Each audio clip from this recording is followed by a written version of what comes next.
Dando já uma boa tarde aos nossos comentaristas que compõem a nossa equipe da O Dia TV. Todo mundo veio hoje, boa tarde. Pode colocar. Edna Maciel, aquele abraço, que bom te receber aqui hoje. Boa tarde, Lívio, boa tarde aos colegas e a todos que nos assistem. Eliezer Rodrigues, boa tarde para você.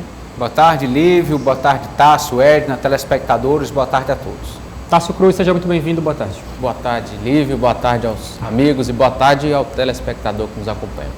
Saiu uma determinação da Polícia Militar do Estado do Piauí proibindo que militares de carreira da ativa participem de atos políticos. Polêmica. A portaria foi assinada pelo comandante-geral da Polícia Militar, que destaca a norma como algo já conhecido. É um zelo que nós estamos tendo com o nosso próprio policial militar, né? Para que ele não caia por aí, por exemplo, no canto da sereia, né? Iludido às vezes com qualquer proposta. Nós estamos apenas lembrando ao policial militar, por ele estar na ativa e ser um ambiente militar, que é no caso dos nossos quartéis, nós temos restrições. Então essa portaria, na verdade, transcreve apenas que já está na nossa lei. Como, por exemplo, no nosso estatuto, que é uma lei 3.808, já prevê claramente isso. O nosso Código Penal Militar, que também é uma lei que todos nós militares devemos obediência, e está publicado desde 1969. Então a portaria, na verdade, está apenas colocando que já é do conhecimento do militar. É apenas um zelo para que esse policial militar realmente não esqueça que dentro dos quartéis, o policial da ativa não pode fazer reunião de caráter político partidário. Pela legislação específica, militares que almejam carreira política devem se afastar formalmente das atividades. Isso é a lei que determina, não é o coronel Lindomar, qualquer comandante do Brasil. É a lei que determina, todo militar sabe disso, né? Se ele quiser participar de qualquer atividade política partidária, quiser ser um ativista político, ele pode. Mas primeiro ele tem que ir para ou ser agregado, né? Quando, por exemplo, o policial da ativa resolve se candidatar, ele é agregado, se afasta da atividade policial e nessa condição de agregado vai concorrer. Por que não temos policiais na ativa filiados a partido político? Porque a lei proíbe.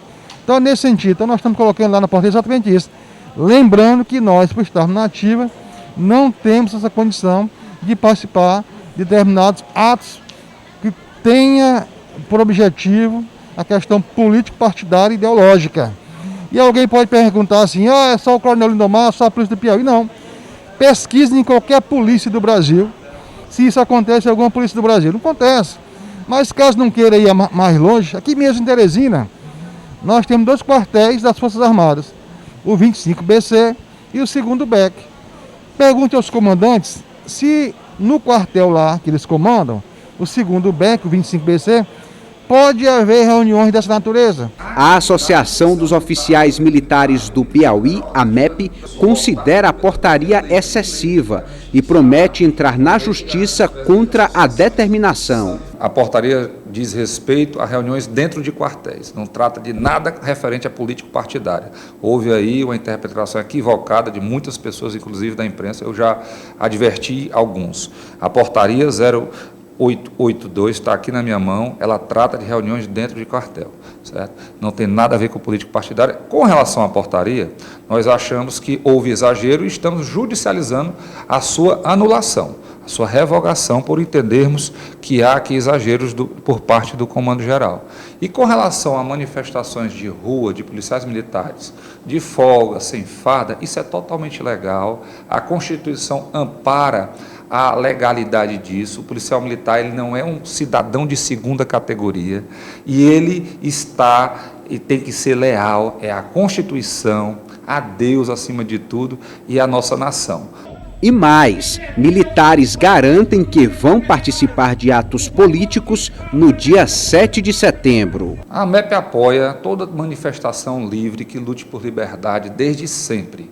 O 7 de setembro é uma data histórica que deve sim ser comemorada solenemente, inclusive, como é feito todos os anos, e a AMEP apoia. O Major Diego estará participando, não a AMEP, estará participando de uma manifestação pacífica organizada pelo grupo B38, Dona Terezinha, uma senhora linda, patriota que tem organizado grandes manifestações em Teresina e convido a todos, inclusive, para participarem, inclusive os militares que estiverem de folga e que queiram lá se manifestar e lutar por liberdade. Tássio Cruz, polêmica. Polêmica, eu concordo parcialmente com o Major Diego, que os militares não podem ser relegados a como ele disse, né, pessoas de segunda classe. Porém, ele fala em constitucionalidade, né, e a nossa Constituição estabelece que nós temos 3 poderes harmônicos, judiciário, legislativo e executivo. O que nós temos acompanhado nos últimos dias é uma onda de protestos pela dissolução, principalmente do judiciário, e isso não é constitucional. Então, nesse ponto, o tom desse protesto pedindo dissolução do STF, retirada de ministros, eu discordo, porque seria inconstitucionalidade. Agora, que tem todo o direito, a partir do momento que não estão em serviço, os militares são pessoas, são cidadãos comuns. Agora, esse ponto de protestar contra a dissolução de poderes, pedir a saída de ministros do STF de forma imperativa, impositiva, eu discordo, porque você afetaria um dos pontos cruciais da nossa Constituição, que é a harmonia entre os poderes e a forma como esses poderes estão instituídos. O ápice dessa instabilidade de poderes vai ser registrado no Brasil em 7 de setembro. Vamos acompanhar como se dará essa questão aqui também na capital do estado do Piauí. Olha, gente, a Assembleia Legislativa do Estado do Piauí encerrou hoje as inscrições para conselheiro do TCE. Nós vamos entender um pouco mais sobre essa procura por participar do certame. O Eliezer Rodrigues esteve lá na LEP, trouxe para a gente material, daqui a pouco a gente volta para o comentário. Vamos lá. Como se encerrou agora o prazo de inscrições, que foi se deu do dia 13 ao dia 27, hoje, meio-dia, agora o que será feito? A etapa agora é a análise dos documentos dos candidatos pela comissão. Nossa comissão, que é composta por 2 deputados e 2 servidores da casa. Essa comissão ela foi instituída para fazer essa análise dessa documentação. Se o candidato estiver apto, sim. Caso não tenha apto, aí vai, que é uma nova etapa, que é o prazo para o recurso dos candidatos que forem considerados inaptos pela comissão. No dia é uma sessão simples, né? Uma sessão nossa aqui, uma especial, uma sessão normal, vai ter, os deputados vão se inscreverem, o presidente a mesa vai discutir um certo tempo, a cada candidato discorrer, falar sobre as suas atribuições, como é a sua vida, e se é um profissional que pode ser, né, habilitado ao cargo, e tudo, contar a sua história, e também vai ser aberto para os deputados fazerem alguma pergunta, né? O que acontece é isso. A sessão ocorre normalmente, é uma sessão especial, mas uma sessão normal. Vai ser eleito o candidato que tiver, no primeiro turno de votação, o candidato que obtiver maioria absoluta dos votos, 16 votos, necessariamente. 16 Se houver empate. Aí, no caso, se não tiver a maioria absoluta, quem não obtiver, vai para um segundo turno de votações, que é uma segunda votação, imediatamente. Nesse caso, serão os 2 mais votados que irão concorrer. No caso, se houver um empate entre esses 2 candidatos, o que prevalece é o candidato que for o mais idoso dentre eles. Eliezer Rodrigues, tivemos a adesão de mais um candidato, fechamos então como 9 pessoas disputando o cargo de conselheiro, não é isso? Exatamente, Lívio Galeno. Vou até aqui ler para atualizar o nosso telespectador os 9 nomes que apresentaram os documentos. O edital ele não é muito simples, exige muitos documentos. Alguns, inclusive, agora há pouco mesmo, deixaram de garantir a sua inscrição por falta da apresentação de todos os documentos exigidos pelo edital. Mas estão confirmados como inscritos o deputado estadual e médico Flávio Nogueira Júnior, o advogado e professor Tiago Normando, o deputado estadual e advogado Zé Santana, o servidor do Tribunal de Justiça Roosevelt Figueiredo, o auditor fiscal da Prefeitura de Teresina, Ricardo Teixeira de Carvalho Júnior, a deputada estadual e economista Flora Isabel, o deputado estadual e advogado Wilson Brandão e o auditor de controle externo do TCE, José de Jesus Cardoso Cunha. Então, aí como o secretário-geral da mesa, Emanuelito Costa, relatou, esses documentos apresentados ainda passarão por uma avaliação mais minuciosa para, assim, garantir o registro de candidatura. E no dia 16 de setembro, que é a data da eleição, esses nomes serão submetidos ao plenário da Assembleia Legislativa. Os deputados vão poder sabatinar, vão ouvir propostas, vão registrar os seus votos, e aí, como detalhou também o secretário da mesa, é necessário uma maioria absoluta dos votos para garantir uma eleição em primeiro turno. Se não, tem segundo turno. Se permanecer algum tipo de empate, o critério vai ser a idade, o mais idoso fica com a vaga de conselheiro. Enfim, há uma série de etapas ainda até se chegar ao nome que vai ocupar esse posto de conselheiro do Tribunal de Contas do Estado do Piauí.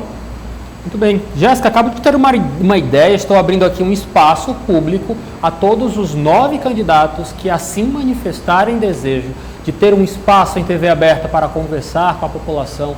Ok, os eleitores são os deputados estaduais, mas quem quiser tem espaço garantido aqui na tela da O Dia TV para realmente apresentar o seu desejo, o seu manifesto, por que querem ser conselheiros do nosso Tribunal de Contas do Estado do Piauí.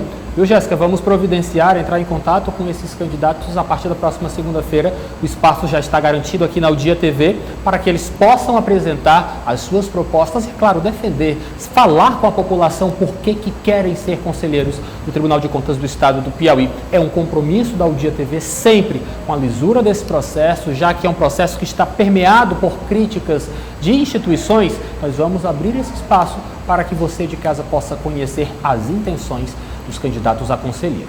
E ainda falando sobre esse assunto, o presidente da ALEP, deputado Temístocles Filho, falou sobre essas polêmicas criadas acerca da escolha do novo conselheiro do TCE.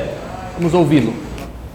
Isso é perfeitamente normal. No passado isto aconteceu. Aqui é bem mais democrático, porque quando vai se escolher um ministro do Supremo, é só uma decisão do presidente do Brasil encaminhar para o Senado Federal. Quando o Tribunal de Justiça, que este ano vai encaminhar para o governador do Piauí escolher o desembargador, só encaminha 3 nomes. Não passa de 3. A OAB indica 6 para o tribunal e o tribunal dos 6 escolhe 3 e vai 3 nomes para o governador escolher um dos 3, quem será o novo desembargador do Estado do Piauí. Presidente, o governador defendeu hoje aqui em entrevista para a gente a autonomia da casa nesse poder de decisão que tem sido atacado por alguns grupos nas redes sociais. Como é que você avalia essa defesa do governador Wellington Dias ao Legislativo para decidir? Ora mais, se o ministro do Supremo é escolhido pelo presidente do Brasil, vai para o Senado, aprova. O desembargador do Estado do Piauí, alguns,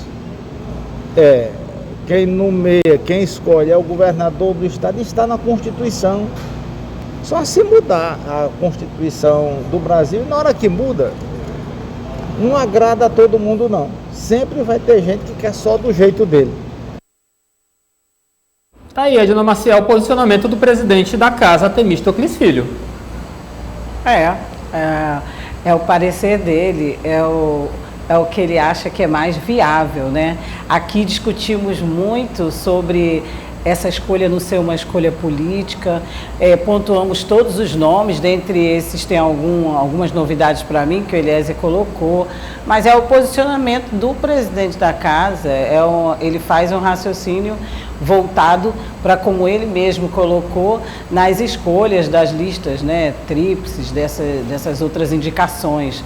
O cargo de conselheiro é um cargo muito importante, requer um perfil técnico, mas nós sabemos também que as escolhas sempre foram políticas, bem políticas, né?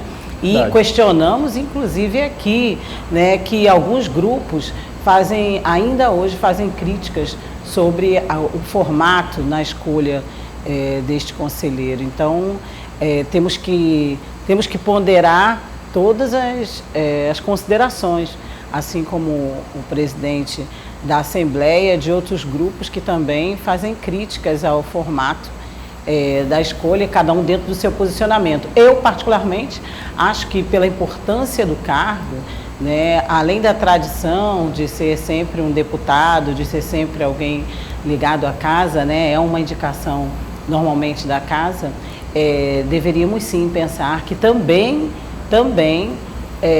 esse escolhido ou essa escolhida tenha que ter um perfil técnico, né? Tássio Cruz, sua avaliação. No edital, né, Lívio, já cobra um notório saber de direito, né, ou de engenharia, ou de outro, ou seja, o perfil já precisa ter ali um conhecimento. Vale lembrar que nós já temos na composição do TCE uma reserva para técnicos, então nós temos 2 conselheiros hoje que são técnicos na casa, ou seja, já existe essa reserva lá. Agora, claro que essa questão política é uma forma perniciosa que a Constituição, não sei se uma falha, mas a Constituição abriu essa brecha, né? Como bem disse o presidente da Assembleia, o ministro do STF é indicado pelo presidente e futuramente esse presidente pode ser julgado por esse próprio ministro, ou seja, você indica aquele que o julgará, né? E assim vale para os outros poderes também. Então eu discordo desta forma como um todo, de que aquele que pode ser investigado indica o investigador. Por exemplo, nós temos um sistema americano, onde a Suprema Corte Americana, todos aqueles que são indicados é um formato completamente diferente, não é uma indicação política, é uma indicação técnica de direito. Então, eu discordo dessa forma, de que o investigado indique o investigador.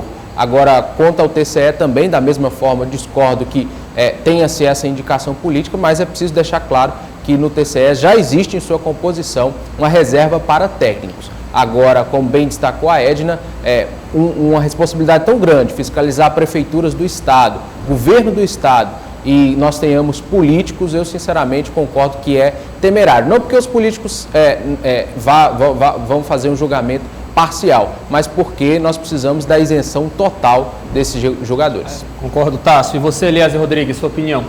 Eu acredito, Lívio, que nós estamos muito acostumados, graças a Deus, com a democracia, com o direito de poder escolher, opinar, participar de decisões, principalmente no que diz respeito a um cargo de grande expressão e importância, ali no acompanhamento dos recursos públicos, que é o de conselheiro do Tribunal de Contas do Estado.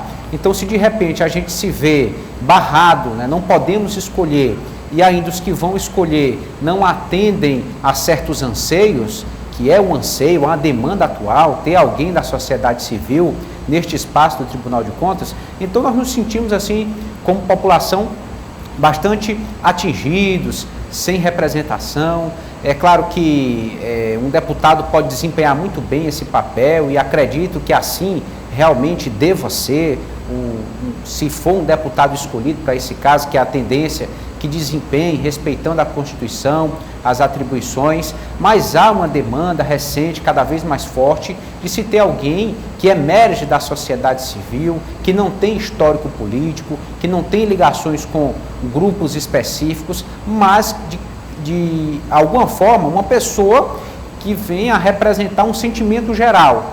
Alguém como eu, alguém como você que nos assiste, que possa ter uma participação importante nesse espaço de poder. Então, vejo muito a discussão por esse lado também. Não é nenhum demérito com políticos ou deputados, nada dessa natureza, mas por uma demanda, por um anseio que as pessoas têm de ver alguém, um igual, nesse espaço tão importante do Tribunal de Contas do Estado. Nós vamos agora para o nosso próximo assunto, porque a deputada estadual pelo PV, Partido Verde, Tereza Brito, comenta para a gente a convocação por parte da Assembleia ao presidente da FMS para esclarecer a possibilidade de fechamento de unidades de saúde aqui da capital. No ar. Nós queremos ver o planejamento do trabalho dele, porque tem muitas informações extras oficiais de que tem proposta de fechamento dos hospitais de menos de 50 leitos em Teresina.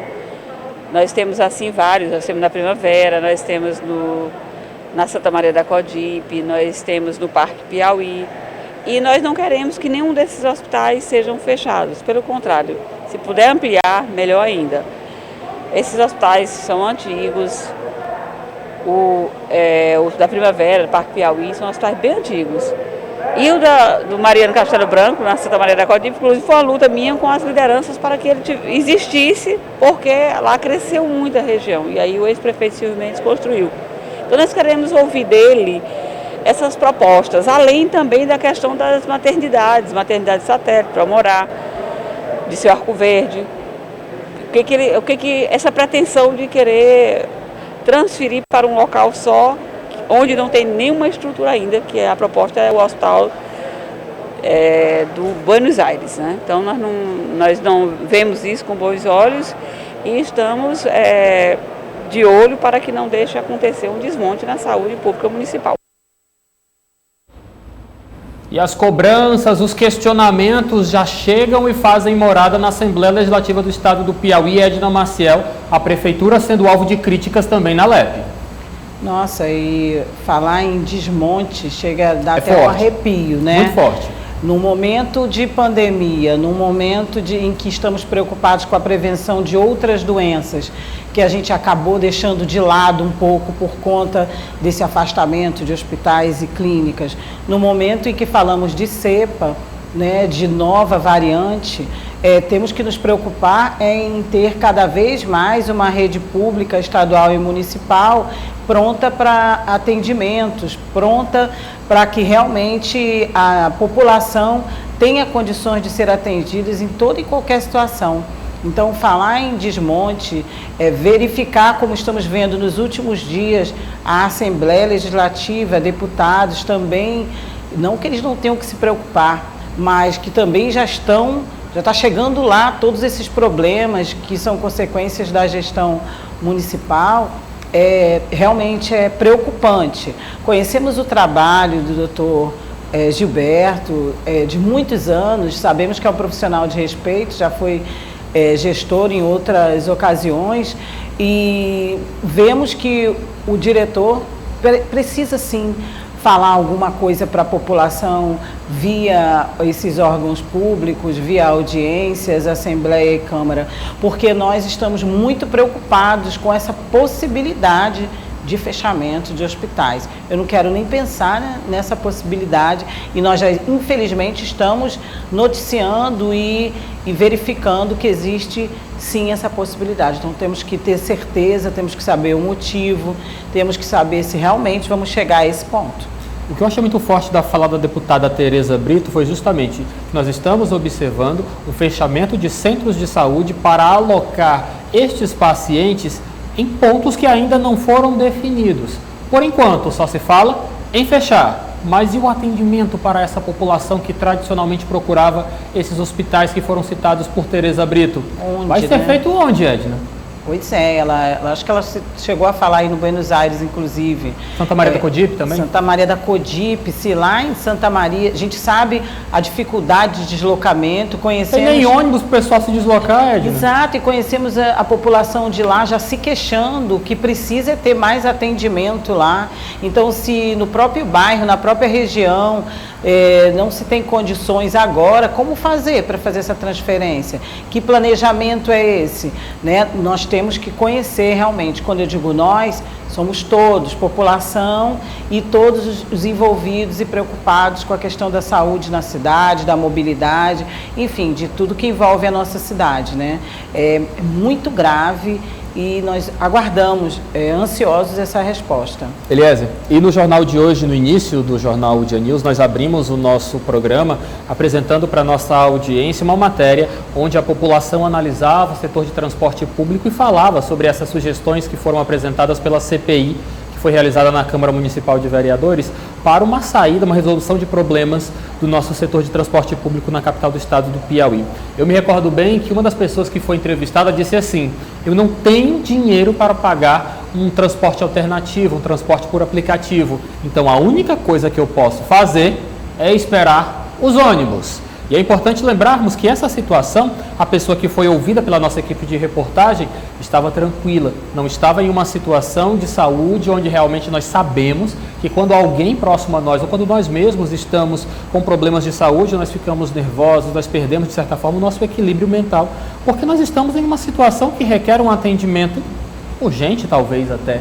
Então imagina a população de Teresina desacostumada a ter um sistema de transporte público eficiente, agora também vai se desacostumar a precisar, a ter mecanismos de saúde, principalmente quando mais se precisa, Eliezer. É esse o destino do teresinense?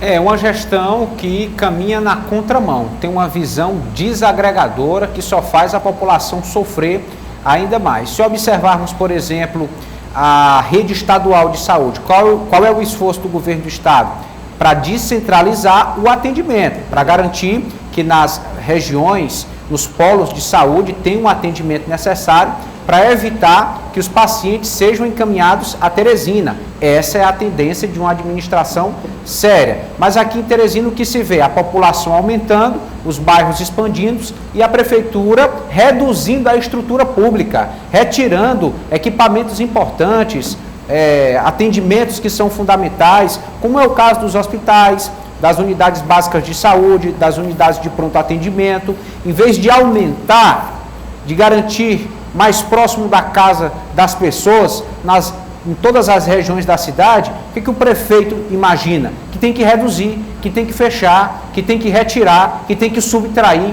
Então é algo na contramão da tendência, é algo que não contempla as necessidades da população de Teresina e feito sem explicações, sem satisfação, sem um debate público, ao ponto da Assembleia Legislativa ter que convocar uma audiência para obrigar, convocar a presença do presidente da Fundação Municipal de Saúde, doutor Gilberto, para ele explicar essa situação.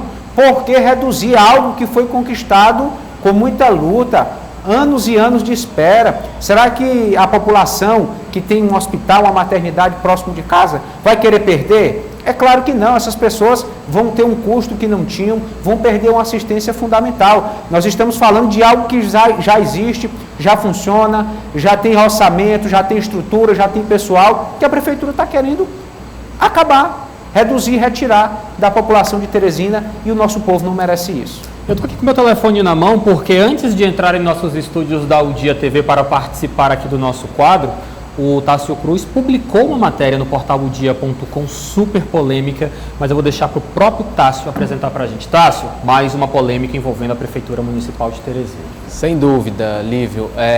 Nós trouxemos, no portal Udia, agora há pouco, a notícia, a Secretaria Municipal de Educação fazendo uma aquisição milionária, 3 milhões em hortifruti para fazer merenda para os alunos de Teresina, em um momento em que as escolas estão funcionando, as que estão funcionando com o mínimo de alunos frequentando as escolas, e uma licitação, uma compra sem licitação, com dispensa de licitação. E na matéria a gente coloca os valores, Lívio, são impressionantes, são os mesmos valores praticamente que a Prefeitura comprou em 2017, fevereiro de 2017, quando a educação estava funcionando em 100%. Então, uma compra que salta aos olhos, 3 milhões em meio a uma crise, para a aquisição de hortifruti.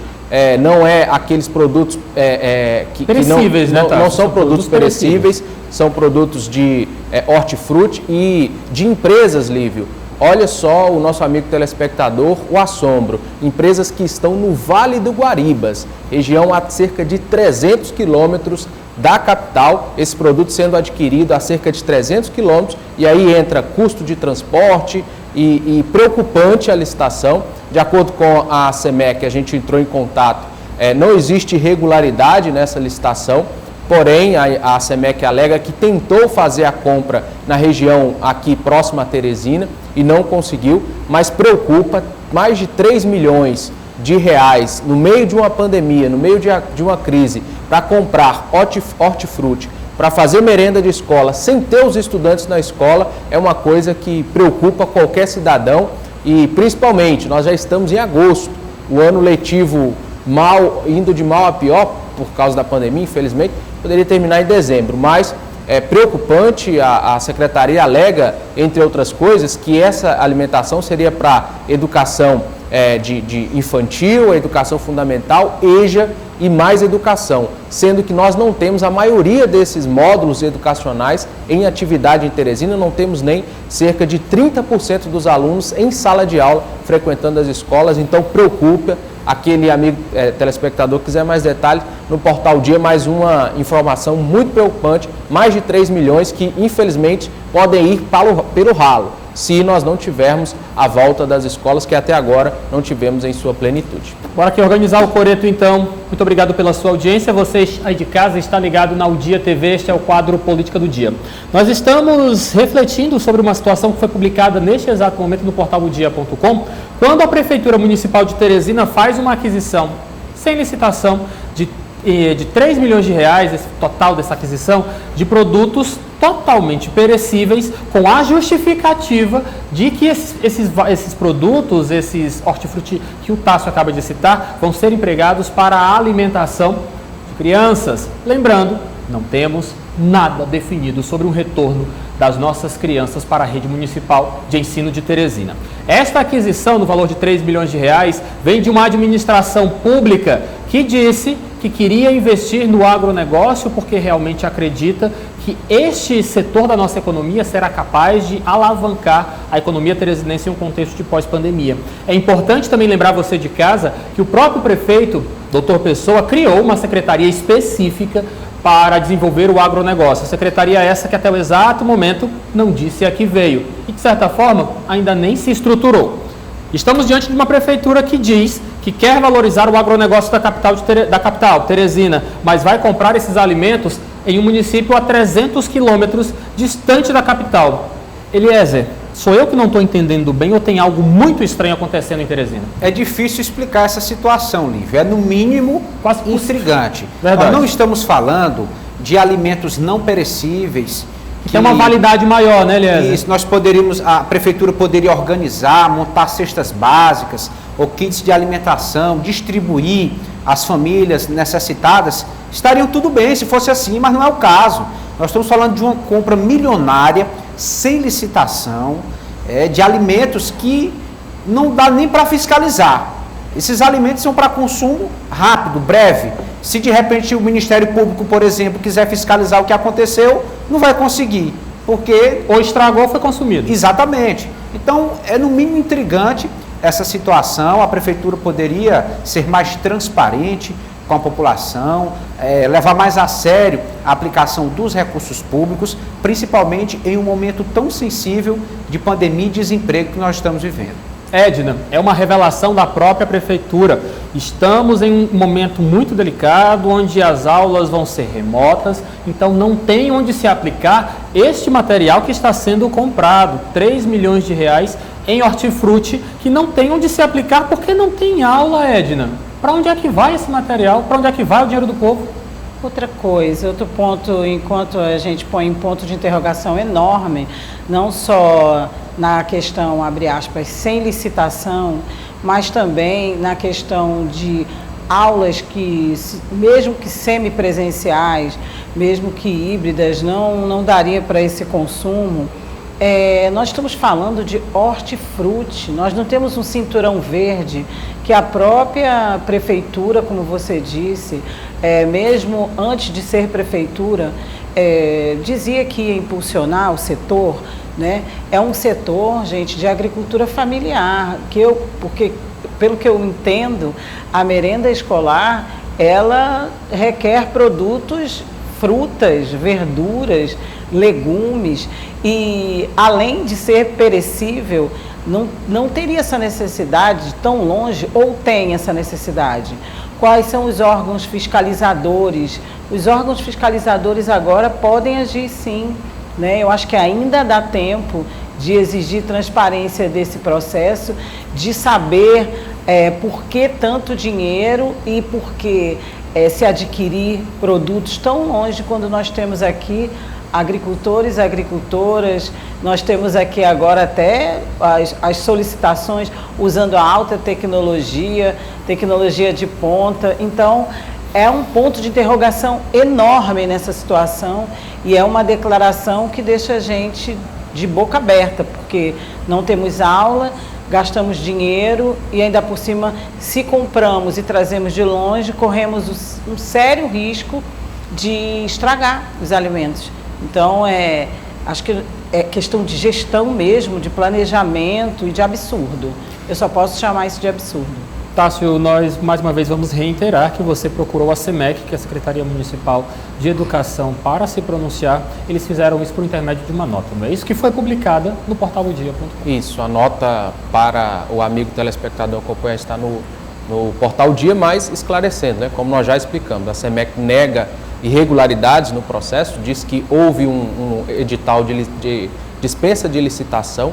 Curiosamente, esse edital foi feito em maio e já em julho a compra foi feita. Lembrando que essa compra foi feita, Lívio, em julho ainda, não foi agora que se espera a volta à aula. Foi feita essa compra em julho, dia 30 de julho, e como bem colocaram os amigos, é estranho, uma licitação estranha, no momento de crise econômica que não só a cidade de Teresina, mas o país inteiro enfrenta. Então, fica aqui o nosso repúdio a essa falta de transparência. 30 de julho foi adquirido e nada foi dito para a população a respeito, para o pai, para a criança que leva o filho para a escola, que no final das contas, Lívio, infelizmente, é a criança, é o nosso estudante, é o nosso futuro que está sofrendo lá na escola com essa péssima assistência da Prefeitura de Teresina. Só para a gente encerrar este assunto, sabe o que me veio à mente? Declarações do prefeito de Teresina, do vice-prefeito, quando trabalhadores da saúde que estão na linha de frente de combate ao novo coronavírus foram questionar seus pagamentos através de contra-cheque, o que se disse? A prefeitura não tem recursos.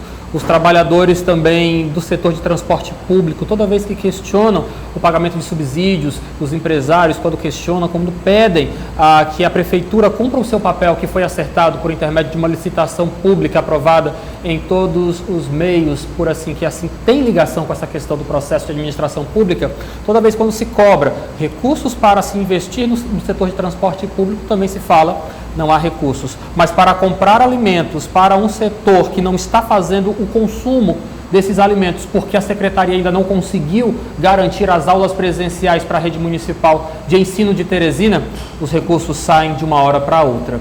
Eliezer, é revoltante.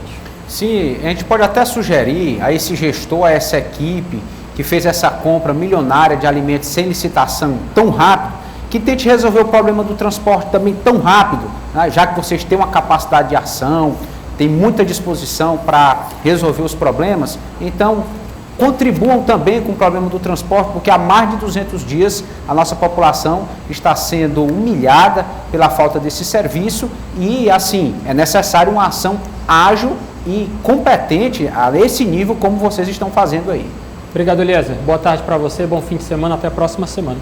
Boa tarde, Lívio. Boa tarde aos amigos e telespectadores. Até segunda-feira. Edna Maciel, aquele abraço lilás para você. Até segunda. Bem lilás para vocês todos. Boa tarde, principalmente a nossa audiência. Boa tarde, Tássio. Um abraço, Lívio. Boa tarde a todos. E um bom final de semana ao nosso amigo telespectador.